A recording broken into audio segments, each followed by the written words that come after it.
ஹரே கிருஷ்ண பக்தர்களே, அறிவின் அரசன் பாகம் 29, அத்தியாயம் 7, குருவில் நம்பிக்கையும் கிருஷ்ணருக்கு சரணடைதலுமாக அறிவு. அதன் தொடர்ச்சி.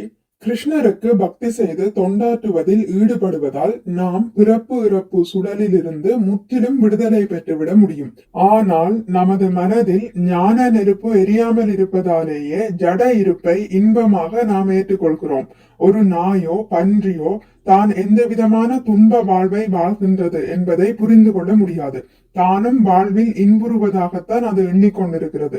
இதுதான் ஜட சக்தியின் மயக்க ஆதிக்கம் அல்லது கவர்ச்சி திரை.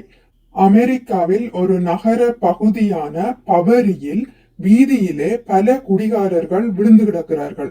நான் இன்பமாக வாழ்வை அனுபவிக்கிறேன் என்றுதான் அவர்கள் எல்லோரும் எண்ணிக்கொண்டிருக்கிறார்கள். ஆனால் அவர்களை தாண்டி செல்பவர்களோ ஐயஹோ, என்ன மோசமான நிலைமை இது என்று பரிதாபப்படுகின்றனர். இதுவே மயக்க சக்தியின் இயற்கை. நாம் மிக சீரழிந்த நிலையில் இருந்தாலும் நாம் சந்தோஷமாகவே இருப்பதாகவே எண்ணிக்கொள்வோம். இதுவே அறியாமை என்பது. ஆனால் அறிவில் ஒருவன் எழுப்பப்படும் போது அவன், ஓ, நான் இன்புறவில்லை, நான் சுதந்திரத்தை விரும்புகிறேன், ஆனால் சுதந்திரம் இல்லை. நான் சாக விரும்பவில்லை, ஆனால் மரணம் இருக்கிறது. நான் மூப்படைய விரும்பவில்லை, ஆனால் முதுமை இருக்கிறது. நான் வியாதிகளை விரும்பவில்லை, ஆனால் வியாதிகள் இருக்கின்றன. மனித வாழ்வின் பெரும் பிரச்சனைகள் இவைகளே. ஆனால் நாமோ இவற்றை புறக்கணித்து மிகச்சிறிய பிரச்சனைகளை தீர்ப்பதில் கவனம் செலுத்துகிறோம். ஜட உலகில் நாம் எவ்வளவு நாள் தான் வாழ முடியும் என்பதை மறந்து பொருளாதார முன்னேற்றத்தையே மிக முக்கியமான விஷயமாக நாம் எண்ணுகிறோம். பொருளாதாரத்தில் முன்னேறி இருந்தாலும் பின்தங்கி இருந்தாலும் 60 அல்லது 100 வருடங்களாகிவிட்டால் நமது வாழ்வு ஒரு முடிவுக்கு வந்துவிடும். $1 கோடி சேர்த்து வைத்தாலும் கூட நாம் உடலை நீக்கும் போது எல்லாவற்றையும் பின்னே விட்டு செல்ல வேண்டும். ஜட உலகில் நாம் செய்வது என்னவானாலும் ஜட இயற்கையின் ஆதிக்கத்தால் அது தோற்கடிக்கப்படும் என்பதை நாம் அறிய வேண்டியது அவசியம். நாம் சுதந்திரத்தை விரும்புகிறோம். உலகமெங்கும் அகிலமெங்கும் பிரயாணம் செய்ய விரும்புகிறோம். ஆத்மா என்ற முறையில் இது நமது உரிமையே. பகவத்கீதையில் ஆத்மா சர்வகத, வேண்டும் இடமெல்லாம் செல்லக்கூடியது என்று அழைக்கப்படுகிறது. சித்த லோகங்களில் யோகிகளான சில சித்தர்கள் யந்திர உபகரணங்களோ ஆகாய விமானங்களோ இன்றியே வேண்டுமிடமெங்கும் பிரயாணம் செய்யும் சக்தி உடையவர்களாக இருக்கிறார்கள். ஜட கட்டுப்பாட்டில் இருந்து நாம் விடுதலை அடைந்தவுடனேயே நாம் மிகவும் பலம் பொருந்தியவர்களாக ஆகிவிட முடியும். ஆன்மீக பொறிகளாக நாம் எவ்வளவு பலம் பொருந்தியவர்கள் என்பது உண்மையில் நமக்கு தெரிவதில்லை. இதற்கு பதிலாக நாம் இப்பூவுலகிலேயே இருந்து கொண்டு சில விண்வெளி கலங்களை அனுப்பி ஜட விஞ்ஞானத்தில் நாம் மிகவும் முன்னேறிவிட்டதாக எண்ணி திருப்தி கொள்பவராக இருக்கிறோம்.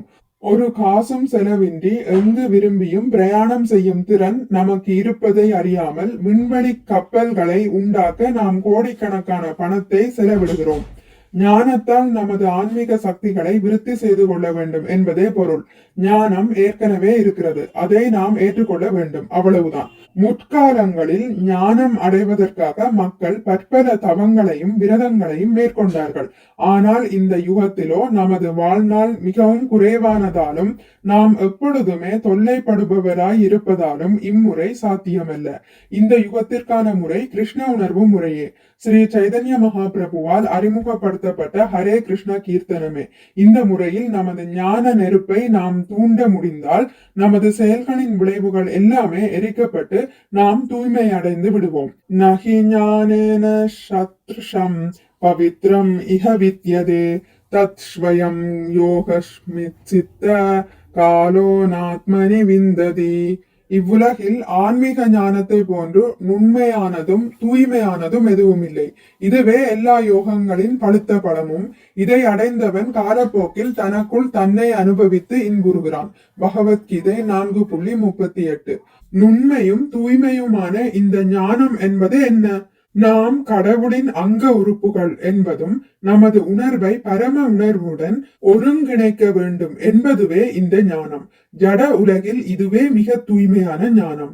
இங்கு எல்லாமே 3 இயற்கை குணங்களால், சத்வம், ரஜஸ், தமஸ். அதாவது சத்வம் என்பது நற்குணம், ரஜஸ் என்பது ஆணவம் அதாவது தீவிர குணம், தமஸ் என்பது அறியாமை குணம். இந்த 3 குணங்களும் களங்கப்பட்டவையே. நற்குணமும் ஒரு வகை களங்கமே. சத்வகுணத்தில் ஒருவன் தனது நிலையையும் ஆன்மீக விஷயங்களையும் அறிந்து கொண்டவன் ஆகிறான். ஆயினும் நான் எல்லாவற்றையும் புரிந்து கொண்டு விட்டேன், நான் சரியாகவே இருக்கிறேன் என்று எண்ணுவதில் உள்ளது அவனது குறை. அவன் இங்கேயே தங்கிவிட விரும்புகிறான். அல்லது சத்வகுணத்தில் உள்ளவன் முதல் வகுப்பு கைதியாக விரும்புகிறான். சிறையில் மகிழ்வுற்று அங்கேயே இருக்க விரும்புகிறான். ஆனால் தமோ குணத்திலும் ரஜோ குணத்திலும் இருப்பவரை பற்றி சொல்ல வேண்டியதே இல்லை. நற்குணத்தினென்றும் கூட நாம் உயர வேண்டும் என்பதே பொருள். அகம் பிரம்மாஸ்மி, நான் ஜடமல்ல ஆத்மாவே எனும் உணர்வறிவில்தான் ஆன்ம ஞானமே துவங்குகின்றது. ஆனால் இந்நிலை கூட சரியாக நிலையுறாததேயாம். இதற்கு மேலேயும் அவசியம் இருக்கிறது. ஹரே கிருஷ்ணா, இத்துடன் முடித்துக் கொள்கிறேன். இனி அடுத்த பதிவில் இதன் தொடர்ச்சி தொடரும். மிக்க நன்றி. ஹரே கிருஷ்ணா. உங்களுக்கு இந்த வீடியோ பிடித்திருந்தால் லைக் பண்ணுங்கள், ஷேர் பண்ணுங்கள், சப்ஸ்கிரைப் பண்ணுங்கள். நோட்டிபிகேஷன் பெல்லை அழுத்துவதன் மூலம் அடுத்த பதிவுகள் உங்களை வந்தடையும். பகவான் ஸ்ரீ கிருஷ்ணரை பற்றி கேட்டு மகிழ்வோம். ஹரே கிருஷ்ணா.